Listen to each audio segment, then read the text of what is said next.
All right, Coco Jones, what we going to talk about first? We can talk about music first. Okay, we're going to talk about music. We're going to get into whatever okay, let me start off. It's Magic 102.1, the People Station. This is the Madd Hatta. Coco Jones is in the building. Y'all make some noise back there. Y'all just ain't going to stay in here. Y'all make noise. Every time people go to radio stations, have interviews, you get hit with a barrage of questions. I'm just curious, what would you really like somebody to ask you? What would somebody? That's a great question. You know what? I have never thought about this because I feel like I'm always asked everything. You are. I mean, they talk about, your history and how long you've been doing it. And your father did this with, sports and the family. But is there something I want to know if there's something that somebody is missing, because you do this all the time. You talk to 3,000 radio stations per day. Is somebody missing something about Coco Jones, though? I don't think that they're really missing anything. I guess one thing that I would want people to understand more, specifically my fans, because I know that we live in a very quick content, getting a lot of media, expecting a lot at a quick time. But I would really, I guess, if I could say anything, want to offer a different perspective on what it's like to create an album, Well, specifically in my scenario, I feel like I lean a lot on my team, and I really want to give everybody the opportunity to do their job well. I wouldn't want somebody to tell me, you need to learn this song in 2 hours and sing it in 2 hours live in front of this audience. I just wouldn't want that. Of course, I would do it because that's my job, but ideally, I would want proper time to know what's coming and to be able to fully be confident in everything that I can do because I had a heads up. Yeah. So I say all that to say, when I'm making an album, it's not just, okay, great, I wrote these songs, let's put them out. It's everybody on my team has a specific job that they're good at, and everybody deserves the amount of time that I had to create and to not have a time limit to be able to do the best of my job. So keep that in mind when you're upset that I don't have music out really fast, or when you're upset that there's not a visual.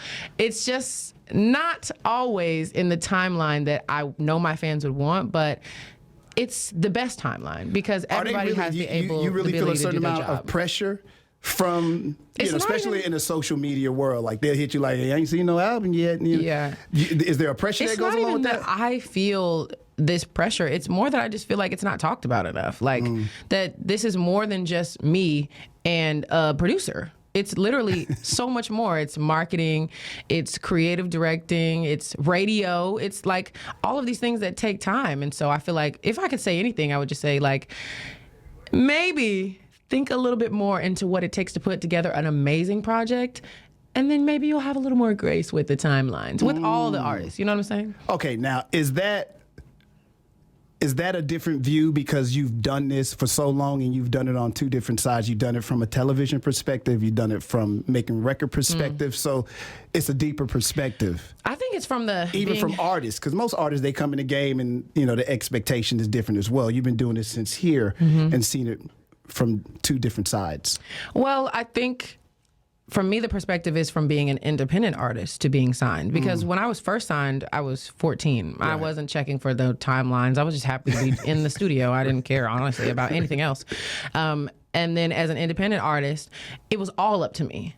So yes, everything came out whenever I wanted, but it was all on me financially. Yeah. I had to find the right videographers and directors. I had to style myself. I had to figure out hey, what influencers could I get to post this? I was doing all of that by myself. And so yes, things came out whenever I wanted, whatever I wanted, but dang, it took a lot and it costed a lot. She says a lot for a system. Man, so honestly, being on the other side, and I think me myself being frustrated, why can't these things come out faster?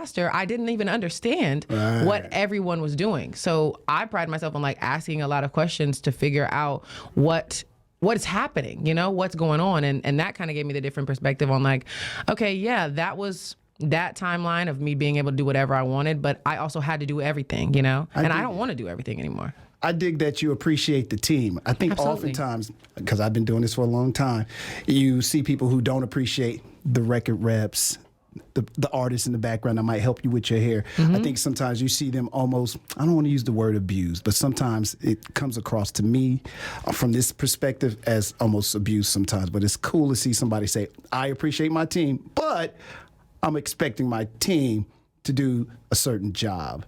So I think that's cool. I mean, I know that like it takes a lot in this day and age. There's so many songs that are released a day. And it takes a lot to get eyes on your project. And I'm grateful for the people who helped me get eyes on my project, you know? I could not do that by myself. What made you say, I'm a sign this deal with Def Jam? Because you said you were doing it alone for a minute, but you know, Def Jam walks up and say, we got a surprise for you. We can do all this. What made you finally say, yeah, let's do this? Well, I saw a lot of myself in the label. Like before when I was signed, it was a completely opposite experience. I felt like very much the minority, you know, but with Def Jam and with High Standards, I'm on a joint venture. I saw myself in everyone, you know, in every detail, in every category, in every department. And that made me feel safer, that I wouldn't have to alter what I do and who I am. And it just felt like naturally they could help me amplify because they get me. They understand me. We Black. Is this part because you got all the accolades now? You've achieved a lot with acting. You got, you know, Grammy, you got #1s, you got this and that. Is it more fun now, or was there a period of time during the struggle that resonates more with you than right now? Because we could easily say, oh, right now I got the hot record, I got this, I got that, I'm on top of the world. I think honestly, and I laugh at this, it's almost always the same thing, different category. When it was nothing, I was like, how do I get to something? When it was something, I'm like, how do I beat that something? When I beat that one, I'm like, now what if I can't beat the second something? Because it's literally the same format, different themes. And so it's fun where I choose it to be fun. So it is fun right now. It's fun in going from state to state, doing radio interviews. It's fun doing fittings and that taking hours. And then, you know, I choose to make it all fun where it's at instead of constantly being, you know, looking forward or wanting something else. I just want to be happy where I'm at. But this is a constant grind. Is there moments where you get, where do you get to take your breather? When do you get to take your break? Because you're working television, movie, and you're working artist.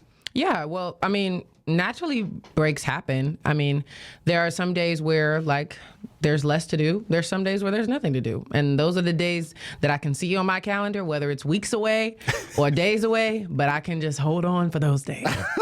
The plan is on. Yes. Now, talk a little bit about television as well. Fresh Prince of Bel-Air. How surprised were you when you became that person, Miss Hilary? Yeah, I was very surprised. I auditioned for Bel-Air and I didn't really think twice about it because I didn't understand what a reimagining was. I thought it was like same characters, same imaging. And so I was like, I don't look like Hilary. That's what I expected when I watched that first season. So I'm like, hey, this is nothing like that first one. They was going in some deep, deep, dark places. Yeah. I was actually surprised by that too, to be honest. So was I, honestly. So when I auditioned, I kind of wasn't expecting much. Yeah. And then when I talked to Morgan Cooper, the creator and the director of the show, he kind of helped me understand what he's trying to do. And that kind of got me more excited about it. But still, as an actor, you don't want to get your hopes up or anything. But yeah, when I found out that I got the role, I was really honored to be able to represent dark-skinned Black girls and be able to be Hilary and be a Black woman with choices and options and fashion and being able to say no and, you know, like have freedom to be whoever she wants to be and limitless opportunity. I know that representation was probably going to inspire some young Black girl. Absolutely. Were they afraid at first when you were putting out the music, like, this is going to get in the way of what we're doing? I have no idea. I mean, it didn't give that. I dig it. I think that they are very helpful in helping me because they know if my star rises, so does everything that I touch. Yes, ma'am. So I think they do a good job of helping me to figure out like pockets where I'm definitely off so I can do music stuff. What's the deal with the album and everything that's happening? Yes. So I'm on my third single that's about to drop on the 18th of October. It's me and Future. And it's called Most Beautiful Design. It's kind of like he's speaking highly on women. It's like a trap duet ballady type of thing. I think it'll be an interesting cross of worlds. And London produced that. He did a great job of like helping both worlds to collide. Exactly. So yeah, I'm on my third single, and I really want to do something for Christmas as well. And then album would be like at the top of the year. Okay. Oh, let me go back to something too. You had a chance to work with Babyface when he put out the All Ladies album. What was that experience like? Because Babyface is a different type. Well, you worked with a lot of different producers, but I think working with Face is a way different type of producer as well. Yeah, working with Babyface for Girls Night Out was very, honestly, I feel like chill. I think sometimes like when you're about to work with a legend, they have like this air about them, like, little girl, you just got here, you know? And I'm like, okay, that's fine. I definitely did, but okay. But I think he's so humble and he's so willing to like collaborate and learn. Is that crazy though? Is it? Him, yeah. When I met Babyface, he played the guitar for us. We told him what to play. He played it. I'm like, man, this dude got 60,000 platinum records, and he's acting way regular. Yeah, I mean, I really was blown away by it, you know, and I think to be able to have that much success and still feel like a normal human being is my goal. So I really loved it. All right, what else can we expect on the television side from you? We know we got an album on the way, but are we just going to focus on, Fresh Prince? Well, I would have to wait to see, just like you guys, what's going to happen with season 4. They don't really keep us in the know.com. We find out pretty much with everyone else. Okay. But I did do an independent film over the summer. I think that was really dope. Country Weight is in that, and I don't know when that'll come out either. But it's really just about seeing what fits in the pockets of time. There's 12 months, seeing what we can fit in there. I got you. And I can't let you get out of here without talking about I See You, because I do see you. Nice. Did you really? Somebody had to go for the dump job. Did you really believe that record was going to do as well as it did? No. You didn't? No, I had no idea. When I first heard that record, I knew it was a hit. And honestly, my team And I'm glad that your record label has done the work that they've done. I was afraid, I'm be honest with you, because I wasn't here for a while. I was somewhere else. And so where I was playing it on that particular college station. And I'm like, I hope they give the youth gets this. I hope they give her a break. I hope they give her a chance, because I didn't think that they would see past your acting. Interesting. Okay. And I was very happy that they did. I'm like, she did it. Yeah. Well, I think that goes to my team and trusting them, because I was like, we need up tempo. We need to keep the youth satisfied. They want to dance TikTok.